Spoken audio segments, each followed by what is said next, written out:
Lo que es y lo que no es la autoafirmación. Página 139.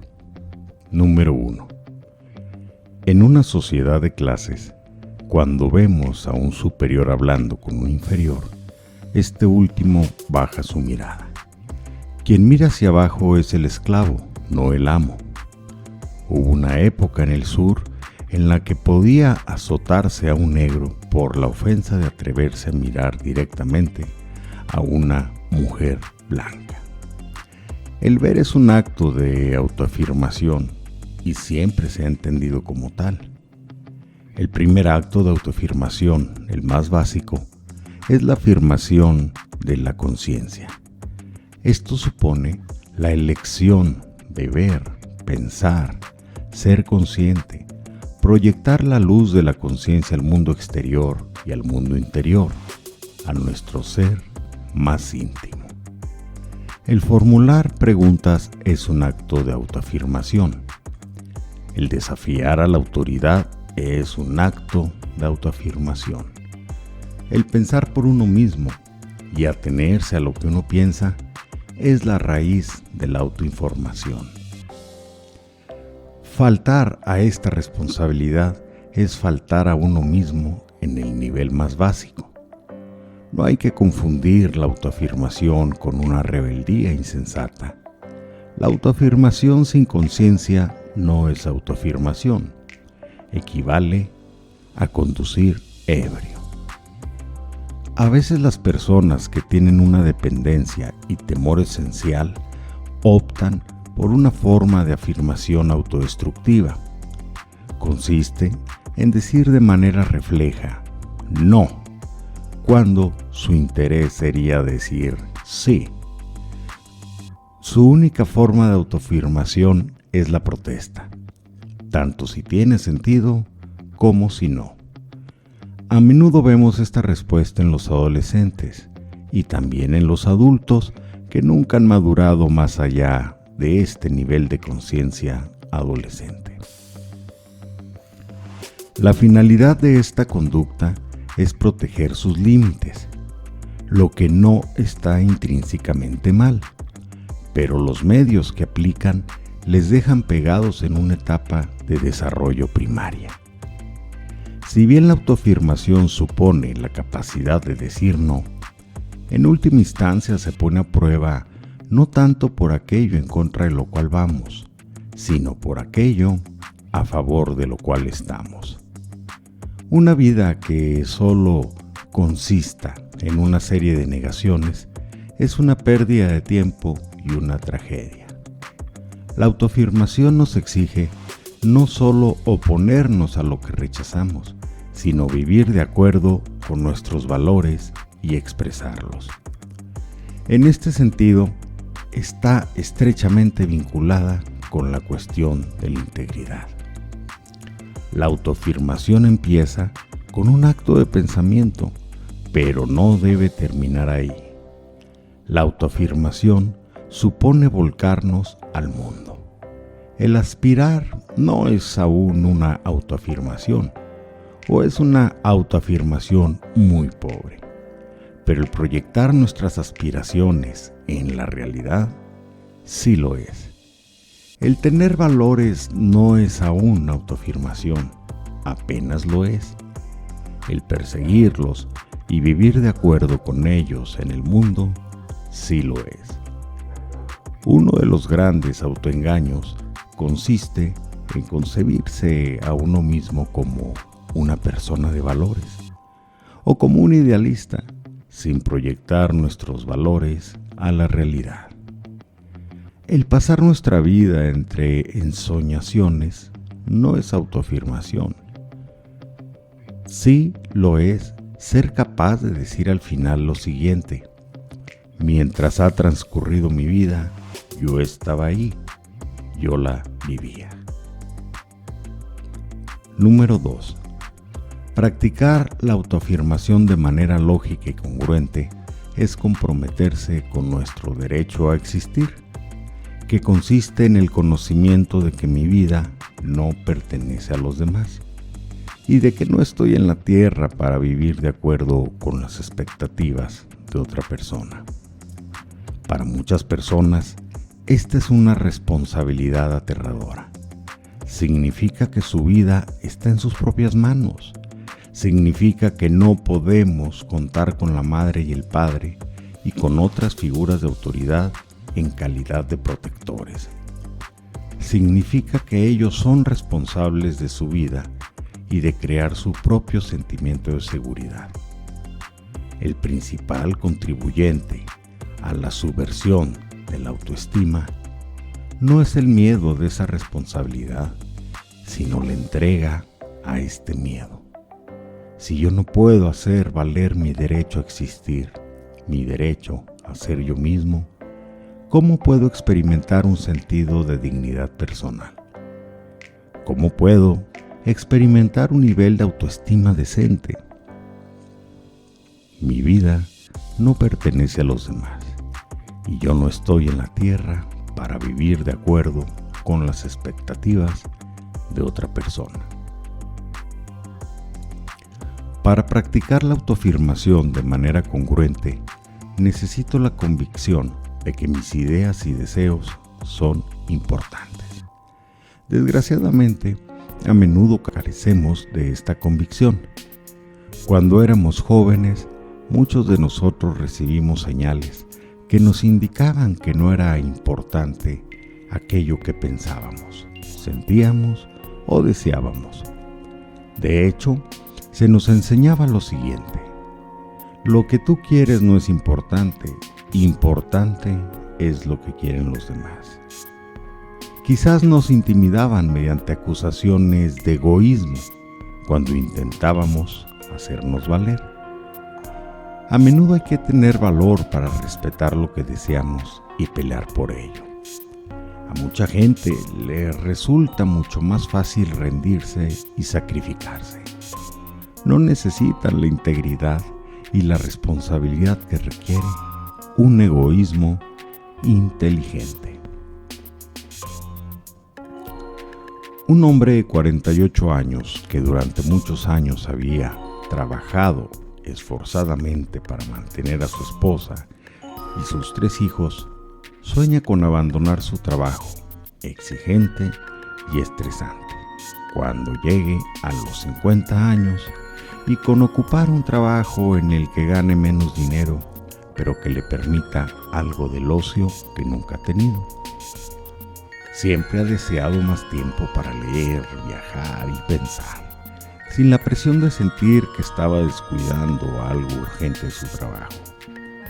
Cuando anuncia esa intención en una cena familiar, todos se agitan y manifiestan una única preocupación: ¿cómo se verá afectado el nivel de vida de cada uno si el padre coge un empleo peor retribuido? Nadie muestra interés alguno por el contexto, las necesidades o los sentimientos. El padre se pregunta: ¿cómo puedo oponerme a mi familia? ¿No es la primera obligación de un hombre ser un buen proveedor? Quiere que su familia piense que él es un buen hombre, y si para ello ha de abandonar sus sueños, está dispuesto a ceder. Ni siquiera tiene que reflexionar sobre el particular. El hábito del deber se ha arraigado en él a lo largo de toda su vida. En el lapso de una conversación de cena, atraviesa el umbral del comienzo de la vejez. Para mitigar el dolor que no puede acallar por completo, se dice a sí mismo: por lo menos no soy egoísta. ¿El egoísmo es malo? La respuesta es no. La triste ironía es que cuando una persona deja de honrar o incluso de atender a sus necesidades y deseos más profundos, en ocasiones se vuelve egoísta no en el sentido noble, sino en el sentido mezquino, dedicándose a asuntos triviales. Una vez ha claudicado en sus anhelos más profundos, incluso conociendo rara vez lo que ha traicionado y ha abandonado. Número 3. En una organización se necesita autoafirmación, no únicamente para tener una idea buena, sino para desarrollarla, para pelear por ella, para trabajar a fin de ganar apoyos en su favor, para hacer todo lo que está en nuestras manos con objeto de que se aplique en la realidad.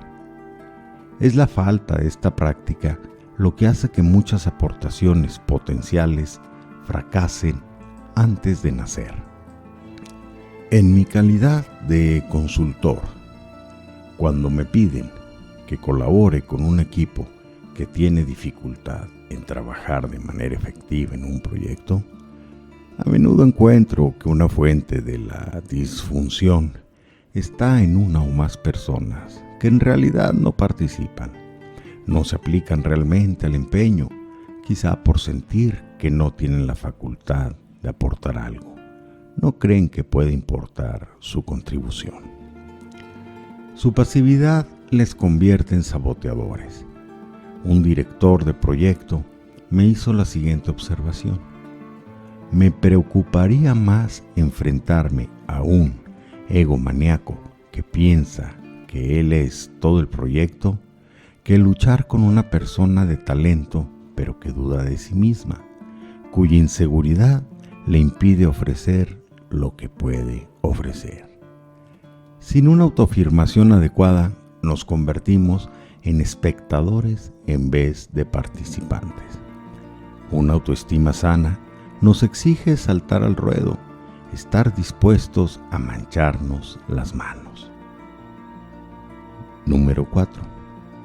Por último, la autoafirmación supone la disposición a enfrentarnos en vez de rehuir los retos de la vida y a luchar por dominarlos. Cuando ampliamos los límites de nuestra capacidad de hacer frente a las cosas, ampliamos nuestra eficacia personal y nuestro respeto hacia nosotros. Cuando nos comprometemos en nuevos ámbitos de aprendizaje, cuando asumimos tareas que nos enriquecen, aumentamos nuestro poder personal. Nos proyectamos más lejos en el universo. Afirmamos nuestra existencia. Cuando intentamos comprender algo y encontramos una pared, es necesario un acto de autoafirmación para perseverar. Cuando nos proponemos desarrollar nuevas aptitudes, obtener conocimientos nuevos, ampliar el alcance de nuestra mente por espacios desconocidos, cuando nos comprometemos a pasar a un nivel de competencia superior, practicamos la autoafirmación. Una autoestima sana nos exige saltar al ruedo, estar dispuestos a mancharnos las manos. Cuando aprendemos a estar en una relación íntima, sin abandonar nuestro sentido de la identidad, cuando aprendemos a ser amables, sin sacrificarnos a nosotros mismos, cuando aprendemos a cooperar con los demás, sin traicionar nuestras normas y convicciones, estamos practicando la autoafirmación. Miedo a la autoafirmación, página 143. La tradición americana es una tradición de individualismo y algunas expresiones de autoafirmación son relativamente más aceptables en los Estados Unidos que en otras culturas. No todas las culturas otorgan tanto valor al individuo como la nuestra. No todas las culturas otorgan el mismo mérito a la expresión de uno mismo. Incluso en los Estados Unidos, muchas formas de autoafirmación son más aceptables para los hombres que para las mujeres. Aún se penaliza a menudo a las mujeres cuando ejercen su autoafirmación natural, un derecho inalienable como seres humanos. Tanto en nuestra sociedad como en cualquier otra, si uno cree que es más deseable amoldarse que hacerse valer, no abrazará la virtud de la autoafirmación. Si nuestra fuente primaria de seguridad está en la afiliación a la tribu, a la familia, el grupo, la comunidad, la empresa, el colectivo, la autoestima puede percibirse incluso como algo amenazador y temible, porque significa individualización, autorrealización, despliegue de la identidad personal y por lo tanto separación. La individuación eleva el espectro de aislamiento de quienes no la han conseguido y no comprenden que lejos de ser el enemigo de la comunidad, es su condición previa necesaria. Una sociedad sana es una unión de personas que se respetan a sí mismas, no es un arbusto de coral. Un hombre o mujer bien realizado es alguien que ha atravesado con éxito dos líneas de desarrollo que se sirven y complementan mutuamente: la línea de la individuación y la línea de la relación. Por una parte, la autonomía, por la otra, la capacidad de intimidad y de relación humana. Las personas con un sentido de identidad poco desarrollado a menudo se dicen a sí mismas lo siguiente: si me expreso a mí mismo, puedo causar desaprobación. Si me quiero y afirmo a mí mismo, puedo provocar resentimiento. Si me muestro demasiado feliz conmigo mismo, puedo provocar celos. Si sobresalgo, me pueden obligar a permanecer solo.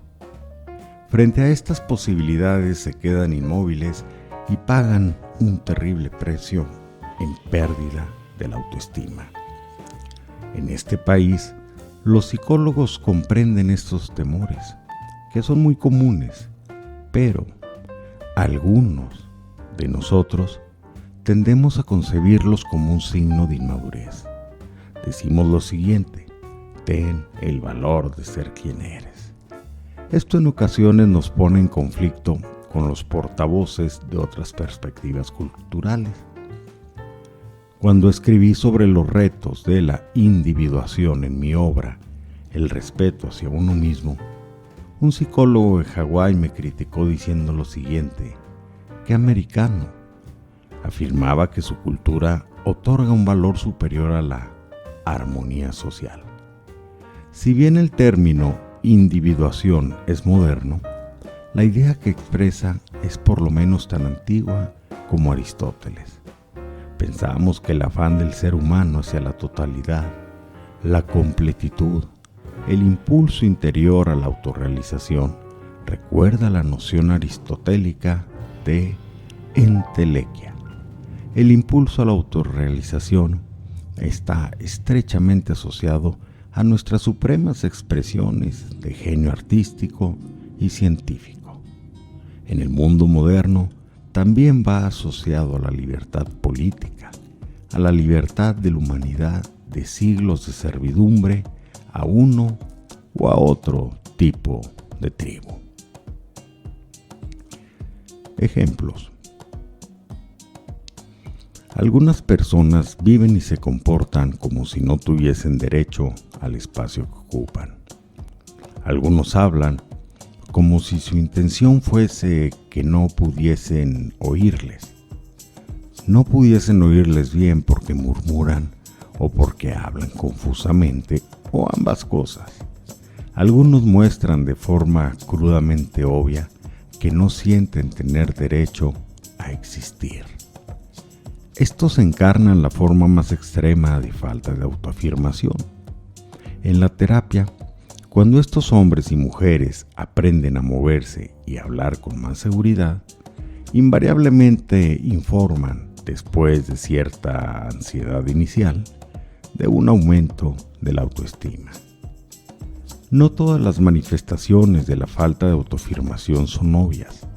Una vida normal se caracteriza por miles de silencios, entregas, claudicaciones y representaciones erróneas de sentimientos y creencias que no se recuerdan y que erosionan la dignidad y el respeto de uno mismo.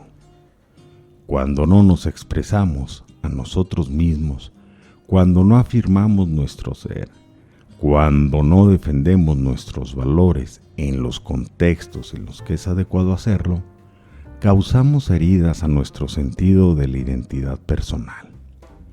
No es el mundo el que nos daña, lo hacemos nosotros. Un joven se sienta solo en la oscuridad de un cine, profundamente emocionado por el drama que se desarrolla ante sus ojos. El relato le afecta de forma tan profunda que sus ojos se llenan de lágrimas. Sabe que dentro de más o menos una semana deseará volver a ver esa película otra vez. En el vestíbulo se encuentra con un amigo que estaba en la misma sesión y se saludan. Busca en la cara de su amigo indicios sobre sus sentimientos acerca de la película, pero la faz de su amigo es inexpresiva. El amigo le pregunta: ¿te ha gustado la película? El joven siente miedo por unos instantes, no desea parecer afectado, no desea decir la verdad, no desea decir me gustó y me afectó profundamente.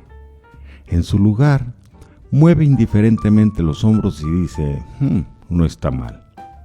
Desconoce que acaba de traicionar a su propia expresión, o más bien, no lo conoce de forma consciente, pero su mermada autoestima sí lo sabe.